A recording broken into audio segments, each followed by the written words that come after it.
Hey guys, it's Gawain, and today we're going to be taking a look at one of the few wall denial operators in 6 Siege, Bandit. Bandit is a 3-speed 1-armor defense operator that specializes in wall denial and fragging. Bandit has very good guns, a great secondary gadget, and a pretty good primary gadget too. A good Bandit player will deny the main breach from getting opened, as well as popping off and getting picks at the same time. Let's learn how to play him.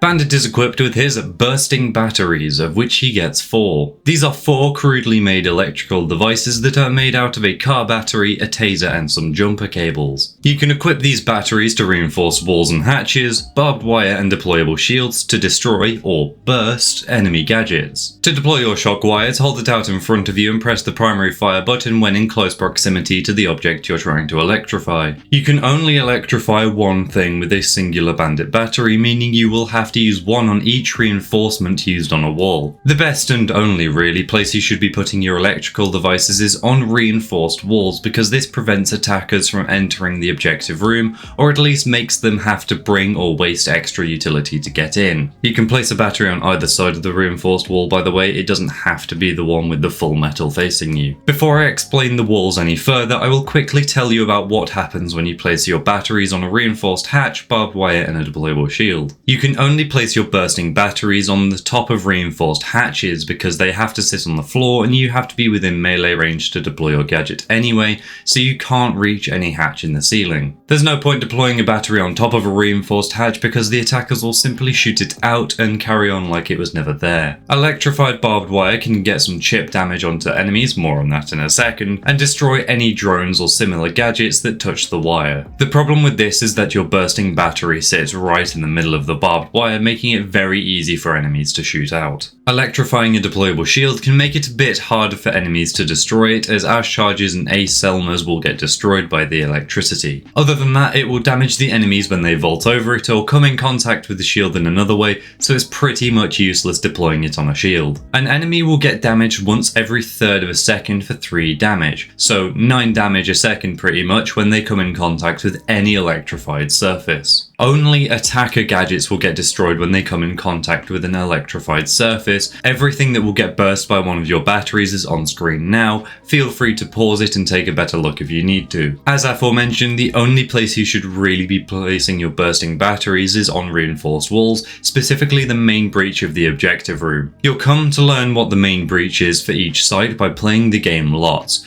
but it's usually the 2 walls that can be reinforced that face the exterior of the building. You can either place one battery on each of those walls and your other 2 on different walls, or you can fully commit to the main breach and Bandit trick the wall, but this is more of a playstyle preference than anything. What is Bandit tricking, I hear you ask? Well, it's when you hear the enemy place a hard breach gadget onto a reinforced wall and you place down your battery after that to destroy it. If an enemy tries to place a gadget on an electrified surface at all, it will break, so they will usually bring something else to deal with your gadget, and I'll explain more about this in the counters segment. All you need to know for now is that you can place one battery on one wall and then sit by the other with the battery in hand, ready to place it down and trick the enemy into placing their gadget so you can destroy it. Just remember that the deployment animation is 2 seconds long, so you'll need to move fast if you want to destroy a detonating thermite charge. If you don't want to trick the wall, then try to place your batteries as far apart from each other as possible so it's harder for the enemies to get to both quickly.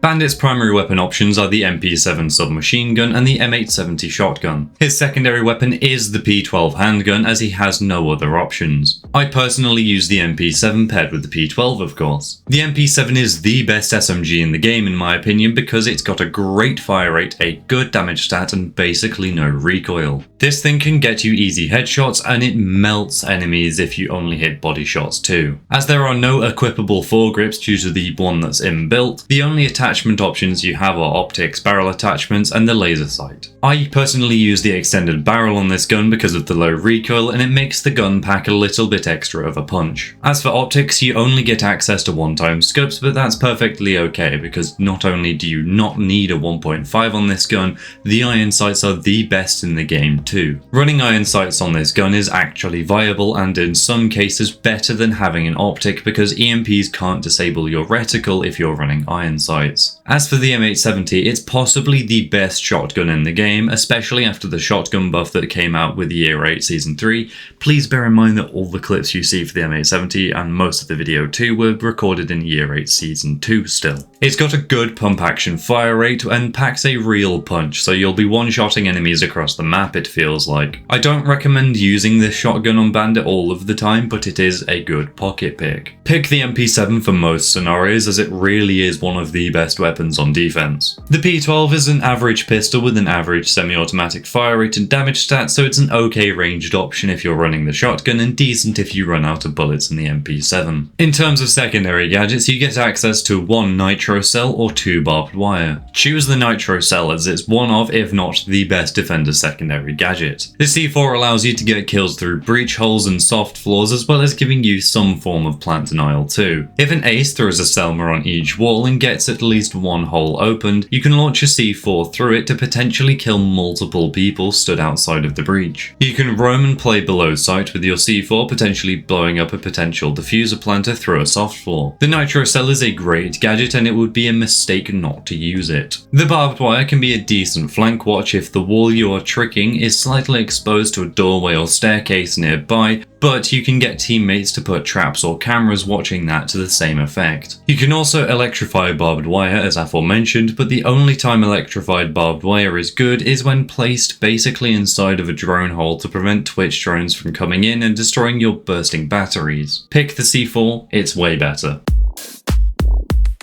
To kick off the prep phase, reinforce main breach because you don't want to go around reinforcing the other walls if no one actually gets main breach, so the enemy can just get in with ease. After that, go and reinforce some other walls around site because we all know nobody does that anymore. Now is when you will make your decision about your playstyle for the round ahead. If you wish to roam off site, place down 2 batteries on main breach and 2 in other useful positions like walls where a mirror window is setting or singular walls that lead to the exterior. If you wish to bandit trick, place 1 battery on main breach and wait for the action phase.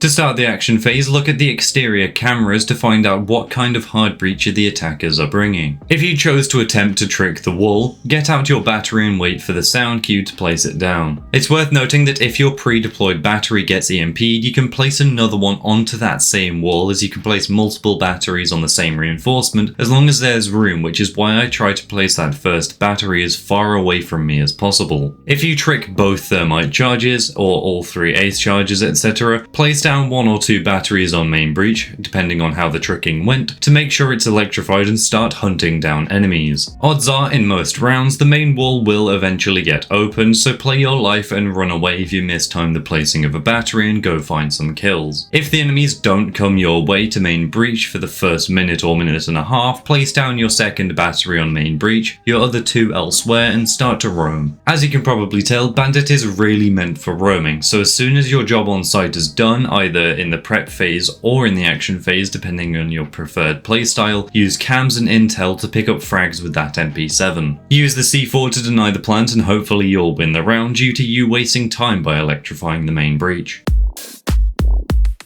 Bandit has a fair few counters. Twitch, Zero, Maverick, Kali, Ace, kind of, Brava, EMPs, bullets, and explosives. Twitch and Zero both have lasers built into their camera feeds that can destroy your batteries. To prevent this, either shoot the camera or drone, or if you like using barbed wire, place electrified barbed wire by the drone hole closest to main breach so Twitch drones can't get in. Maverick can open up holes and reinforcements regardless of if they are electrified or not with his blowtorch, so he and his team can see you and your batteries to shoot both of you out from safety. To prevent this, try your best to kill the Maverick making holes, otherwise there's nothing you can do. Kali's explosive lancers are unique because they can pierce reinforcements and destroy your batteries from the other side of the wall. To prevent this, keep placing and picking up your batteries if you're tricking the wall so you destroy the gadget but don't get your gadgets destroyed. This is very difficult to pull off though, so don't be surprised if your number of batteries is slowly depleted. This is perfectly okay though, as you're still wasting the attacker's time and resources. Ace can put 1 Selma on either wall at one time, so he is guaranteed to make at least 1 a hole his team can see through if you are tricking. There is no way to prevent this, just try to trick the gadgets so they don't make a hole that the player can actually move through. Brava's drones can hack your batteries so they self-destruct and destroy themselves. You can deal with this the same way as Twitch drones, but it's easier to counter Brava because of the time it takes to hack your gadgets. EMPs are your main counter as they disable your batteries for enough time so that they can't burst whatever gadget is on the wall. To prevent this, you can either pick up and place down EMP'd batteries to reduce the downtime slightly, or place another live battery on the EMP'd wall to prevent the enemy from breaching. Bullets and explosives will both come your way from any direction, including above or below. It's useful to get a teammate to cover your vertical vulnerabilities, otherwise use your C4 to get the people above you and play your life and run away if they are below.